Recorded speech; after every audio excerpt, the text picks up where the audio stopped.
I never thought my life would take this turn. I never imagined I would say yes to something so unthinkable. But when he made that request, I found myself nodding before I could even process what it truly meant. It wasn't planned. It wasn't something I ever wanted. But somehow it happened. And that's the scariest part, how easily a single moment can change everything. 1 second, you believe you'd never do something like this. The next, you're staring at the wreckage of everything you thought you knew about yourself. Maybe it started long before I even realized. Little moments I brushed off, glances I ignored, a warmth I told myself wasn't real. Maybe deep down, I was always headed toward this moment, long before the request that changed everything. And now I can't take it back. I can still hear his voice, uncertain, careful, filled with something I wasn't ready to name. I can still feel the weight of the moment pressing down on me, the way my stomach flipped, the way my breath caught in my throat. I remember thinking, this is wrong. But I didn't stop it. Looking back now, I wonder, was it really a choice, or was I always meant to end up here? Before we go any further, I need to ask, have you ever felt so invisible that when someone finally sees you, you don't even question it? You just let it happen? That's how it started. Not with passion. Not with lust. With loneliness. With silence stretching between me and my husband. With nights spent staring at the ceiling, wondering when exactly I had stopped existing in his world. And then, there was him. I should have recognized the danger. I should have stepped back. But instead, I listened. I was so wrong. Subscribe to Shocking Infidelity Saga because you don't want to miss this. And if you've ever been in a moment where temptation whispered in your ear, tell me in the comments. I need to know I'm not alone. Pius and I had been married for nearly 15 years.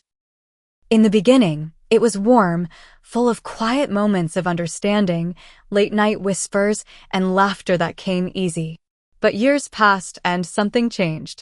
He buried himself in work, in responsibilities, in the kind of silence that isn't just quiet but suffocating. I became part of his routine, something he acknowledged but never truly saw. Our conversations turned into schedules: who would pick up groceries, who would handle the bills, who would make sure the house didn't fall apart. There was no touch, no lingering gazes, no moments where I felt like a woman, a partner, someone desired. I told myself it was normal, that this was just marriage settling into something stable. But deep down, I knew stability wasn't supposed to feel this empty. Then Anderson moved in. Pius's son from his first marriage, a young man in his early 20s.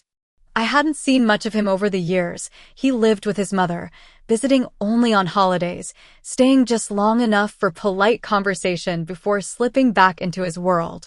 But now he was here in our home, for reasons Pius barely explained. It's just temporary, he had said, brushing off my questions. He needs a place to sort things out. Anderson didn't talk much about what had brought him here. Maybe a breakup, maybe financial trouble.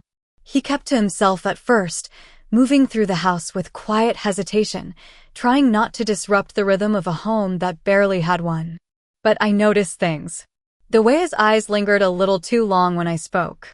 The way his voice softened when he answered me, different from the casual indifference he had for his father.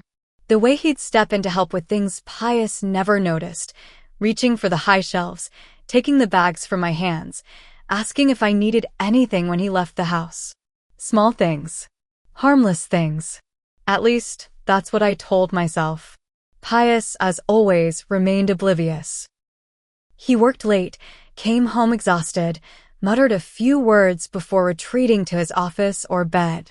He never noticed the way the air shifted when Anderson was around, the way I caught myself smiling at something he said, the way my heart reacted to a kindness I hadn't felt in years. Loneliness does strange things to a person. It blurs lines, makes you see things differently. When someone acknowledges you after years of being invisible, it feels like sunlight after a long, dark winter. And that's how it began. A simple glance held a second too long. A fleeting touch, accidental, but not really. A moment of silence where words weren't needed, where something unspoken lingered between us. I should have looked away. I should have walked away. But instead I stayed. Pius suggested the trip like it was an obligation, something to check off a list rather than an experience to enjoy. We should all go somewhere this weekend, he had said, barely looking up from his phone. The beach, maybe. It had been years since we'd done anything remotely close to a family outing, and for a moment, I let myself believe it was his way of bridging the distance between us. I agreed, hoping it would bring something back, some warmth, some connection, some reminder that we were still a couple, still more than two strangers sharing a house. The drive was quiet. Pius was on a work call, barely acknowledging us, his voice flat as he discussed contracts and deadlines. Anderson sat in the back, staring out the window, lost in his own thoughts. I focused on the road, on the hum of the tires against the asphalt, on the way the silence between us all felt heavier than it should. The beach was beautiful, stretches of golden sand, waves rolling in with a steady rhythm, the scent of salt thick in the air. Families laughed around us, couples walked hand in hand, and for a second, I felt like we were intruders in a world that didn't belong to us. Pius set up his chair, pulled out his phone, and disappeared into his emails. Anderson and I walked along the shoreline, our feet sinking into the cool, wet sand.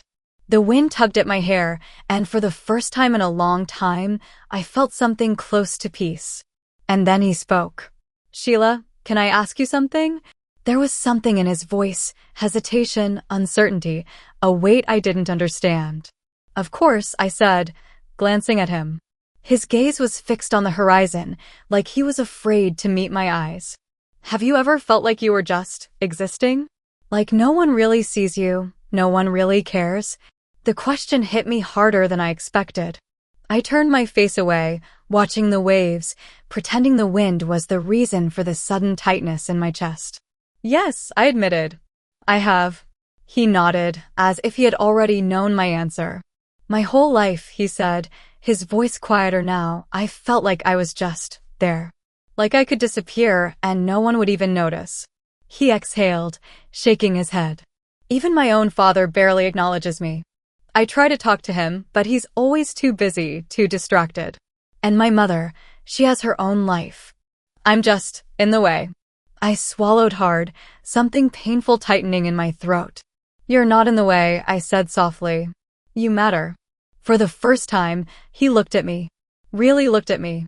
His eyes were dark, searching, filled with something I couldn't quite name. "I know this is wrong," he said, his voice almost a whisper. "But I need you to listen. Just once. I want to know what it feels like to be truly cared for." The words hung between us, heavy, dangerous. I should have been horrified. I should have stepped away, drawn a line, ended the conversation right there. But I didn't. I stood there, my heart pounding, my breath shallow, my mind racing. He wasn't talking about something physical. Not yet. He was talking about something deeper, something I understood all too well. Loneliness. The kind that eats away at you, that makes you crave warmth, connection, anything that reminds you that you're still human, still worthy of being seen. I should have said something. I should have stopped whatever was happening before it started. But instead, I said nothing.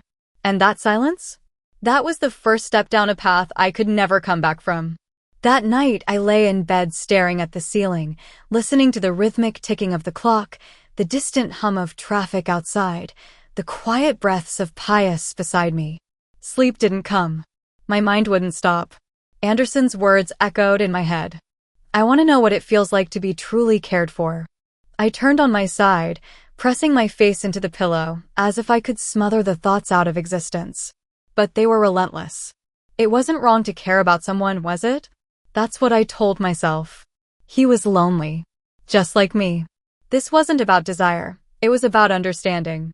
Two people lost in the same kind of emptiness, reaching for something they weren't getting from the people who were supposed to love them. But then why did my heart race when I thought about the way he looked at me? Why did my skin burn when I remembered the way his voice had softened, like I was the only person in the world who mattered? I shut my eyes tight, but even then I saw him. The way the sun had caught in his hair at the beach, the way his eyes had darkened when he spoke, the way he had waited for my reaction, as if my answer could change something in him. Pius shifted beside me, sighing in his sleep. I turned my head, watching him in the dim glow of the moonlight slipping through the curtains. This was my husband. The man I had promised my life to. The man who had once made me feel like the center of his world. But now, lying next to him felt like lying beside a stranger. He had stopped asking me how I was. Stopped noticing the way I dressed, the way I smiled, the way I craved a touch, a word, something to remind me that I was still his wife. He was here, but he wasn't. And I had spent years pretending that didn't hurt. I slipped out of bed and padded to the bathroom, closing the door softly behind me. I turned on the light, and for a long moment, I just stared at myself in the mirror. My face looked the same, but something about me felt unfamiliar. My eyes, there was something in them I didn't recognize. Something restless. Something desperate. Was this who I was now? A woman who entertained thoughts that should never have entered her mind? A woman who let another man, no, not just any man, but her husband's son, make her feel something she shouldn't? I gripped the edge of the sink, trying to steady myself. This isn't betrayal. That's what I told myself. It's just emotions. Just loneliness. It doesn't mean anything. But I knew better. I told myself I would never betray my husband. But sometimes, words are just that, words. The changes were small at first. So small, I convinced myself they weren't happening. Anderson's eyes lingered a little longer when we spoke. His voice carried a softness that wasn't there before. His presence in the house felt different, not as a guest, not even as a stepson, but as something else entirely. At first, I told myself it was all in my head. I was imagining things, reading too much into the way he moved around me, the way his lips curved when I laughed at something he said. But then there were the touches, accidental, always brief, always just enough to make my breath hitch. His fingers brushed mine when he passed me a glass of water at dinner. His arm pressed against me when we sat on the couch, watching a movie, a space that should have been casual but suddenly wasn't. And then, there were the moments we were alone. The air felt thick between us, charged with something I didn't have a name for, something I didn't dare name. One evening, I stood in the kitchen, washing dishes, lost in thought. Pius was working late, as always. The house was quiet except for the slow drip of water from the faucet. I didn't hear Anderson come in until he was standing behind me. "You're always taking care of everything," he said. His voice was low, almost too soft. "Does anyone ever take care of you?" I froze. The plate in my hands nearly slipped. I turned slowly, and he was closer than I expected. Close enough that I could see the way his chest rose and fell, the way his eyes searched mine like he was looking for something, permission, maybe. My heart pounded against my ribs. "This isn't." I swallowed hard. "You shouldn't, I know," he cut in, his voice thick with something between hesitation and certainty. "I know, but I can't stop." He reached up, like he was going to touch me. For a split second, I didn't move. I should have stepped back. I should have told him to stop, to leave, to pretend this moment never happened. But I didn't. Before his fingers could reach me, before the space between us could close completely, a sound broke through the air, the front door unlocking. Pius was home. I jerked away so fast I nearly knocked over the dish rack. Anderson stepped back, his face unreadable, his hands clenching into fists before he turned away, walking out of the kitchen without another word. I stood there, breathless, heart hammering in my chest. I should have walked away that night. But instead, I waited for the next moment to come. The days that followed were unbearable. Every moment felt stretched too thin. Every breath felt stolen. Anderson and I moved around each other like two magnets, drawn together by something unseen, something inevitable, yet still pretending we weren't. Pius, as always, was absent. He worked late, left early, and barely spoke when he was home. If he noticed how the air had shifted in the house, how something unspoken was thickening between his wife and his son, he didn't say a word. But Anderson did. Late one evening, when the house was quiet and Pius was still at work, I found him on the back patio, leaning against the railing, staring into the darkness. The glow from the porch light barely reached him, casting shadows over his face. I knew I shouldn't go out there. I knew nothing good would come from it. but my feet carried me forward anyway. I stood beside him, gripping the wooden railing, my fingers curling against the grain. "You've been avoiding me," he said, his voice low. I exhaled slowly, staring out at the empty backyard. "I have to." He turned his head slightly, watching me. "Because of what almost happened?" I swallowed. "Because of what can't happen?" Silence. Heavy. Charged. "You feel it too," he murmured. "Don't you?" My breath hitched. I didn't answer. His hand brushed against mine, light, hesitant. I should have pulled away. I should have ended it right there. But I didn't. I turned to face him, and he was already looking at me. Not like a stepson. Not like someone who shouldn't have been standing this close, this dangerously close. "Say you don't," he whispered. "Say you don't feel this, and I'll walk away." My lips parted, but the words wouldn't come. Because lying had never been harder. His fingers ghosted over my wrist, slow, testing, waiting for me to recoil. But I didn't. His other hand lifted, knuckles grazing my cheek, a touch so soft it sent a shiver down my spine. "I know this is wrong," he said, voice thick with something raw, something breaking. But I don't care anymore. Neither did I. I let him pull me in, let the space between us disappear, let the weight of loneliness collapse into something else entirely. His lips brushed mine, not demanding, not urgent, just there, waiting.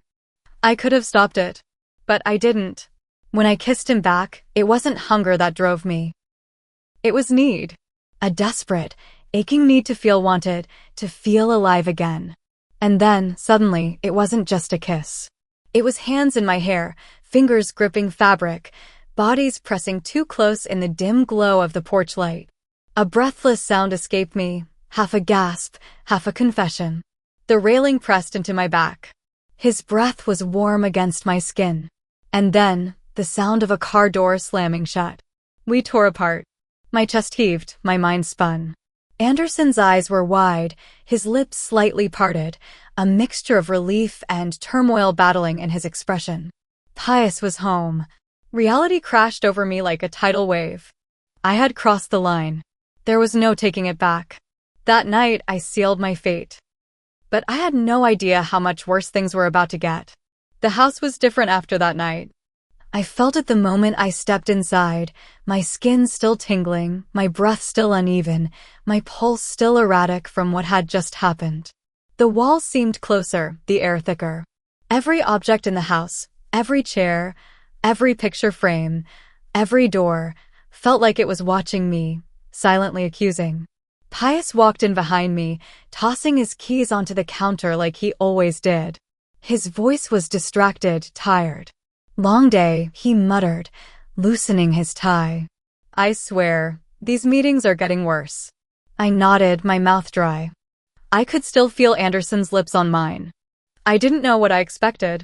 Maybe for Pius to stop mid-step, to turn and stare at me like he knew, like somehow, without seeing, he had sensed the betrayal sitting thick in the air between us. But he didn't. He didn't notice the way my hands trembled when I reached for a glass of water. He didn't see the way my chest rose and fell just a little too fast, the way my eyes darted toward Anderson, who had slipped into the house quietly, standing stiffly by the door like he didn't know whether to run or stay. I avoided looking at him, but I felt him. The shift had begun. The next morning, the kitchen felt too small. I was pouring coffee when Anderson walked in, stopping short when he saw me. For a second, neither of us moved. I gripped the counter, heart hammering, throat dry. I could still hear the way he had whispered against my skin. "I don't care anymore." But he cared now. He muttered a quiet morning and went straight to the fridge, not looking at me, his body tense. Pius walked in moments later, yawning, rubbing his temples. He barely glanced at either of us as he grabbed his phone and sank into a chair, already checking emails. I tried to act normal. I asked him if he wanted breakfast, if he slept okay, if he had any big meetings. My voice sounded too bright, too forced. He barely responded. Just nodded, distracted. I should have been relieved. But all I could feel was the unbearable weight of what I had done. Anderson, across the room, was silent. His shoulders were rigid, his jaw clenched. He was shutting down, retreating. That should have been a good thing. That should have made it easier. But it didn't. Because I didn't want him to retreat. At first, he pulled away. He stopped lingering when we were alone. He barely spoke to me unless he had to. When our eyes met by accident, he was the first to look away. I told myself this was what I wanted. That it was the right thing. But at night, I lay awake, restless, thinking about the way his hands had felt, the way he had looked at me like I was someone again, not just something ignored. And then, just when I thought he was done, he changed again. He became bolder. One night, as I stood by the sink washing dishes, I felt it, the heat of his gaze from across the room. I didn't turn, didn't acknowledge it, but my hands trembled under the water. Later that night, as I walked down the hallway to my bedroom, he passed by me, close enough that our arms brushed. I sucked in a breath, but he kept walking, his voice low as he murmured, "Good night, Sheila." The way he said my name made my stomach tighten. It wasn't over. I started second-guessing everything. Every time Pius spoke to me, I wondered, does he know? Every time Anderson and I were in the same room, I felt my skin prickle with awareness.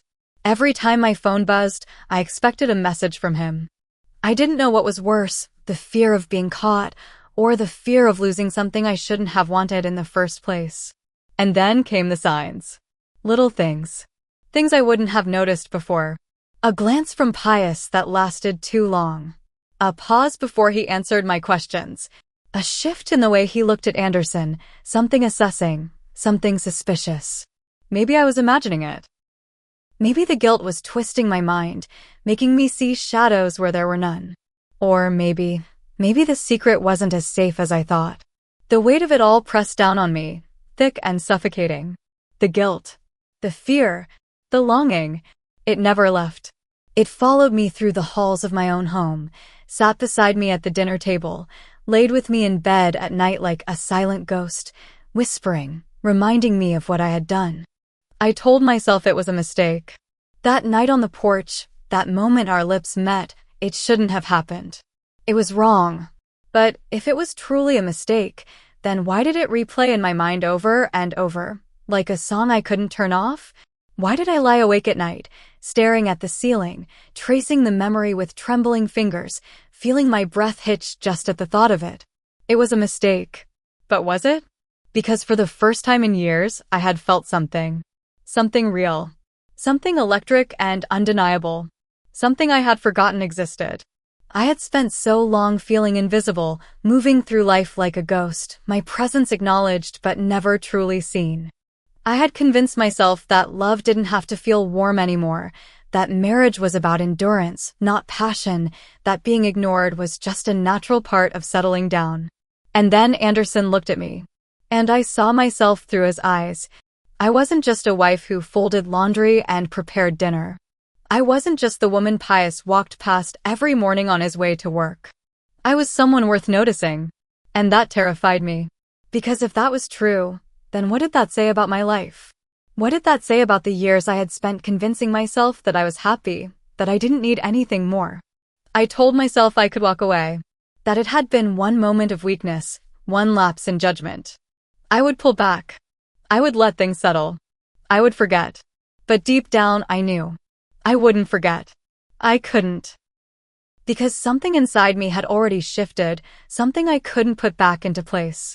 Every time Anderson walked into the room, I felt it. That silent pull, that unspoken question lingering in the air between us. Every time Pius kissed me goodbye before leaving for work, I felt it. The absence. The hollowness of it.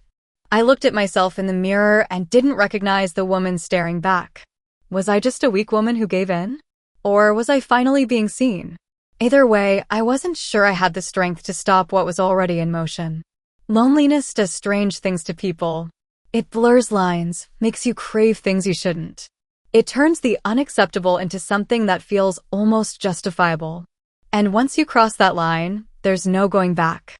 I wish I could say I stopped myself before it went too far. I wish I could say that guilt was enough to keep me from making the choices I did. But the truth is, once you've felt something real, Once you've been seen, it's almost impossible to pretend you can go back to being invisible. But at the end of it all, you're left with just one question. Was it worth it? Would you have done the same? If you were in my position, what would you have done? Have you ever faced temptation that you knew could ruin everything? Let me know in the comments. I want to hear your thoughts. And if you want more real-life confessions, subscribe to Shocking Infidelity Saga, because trust me, some stories are darker than you can imagine.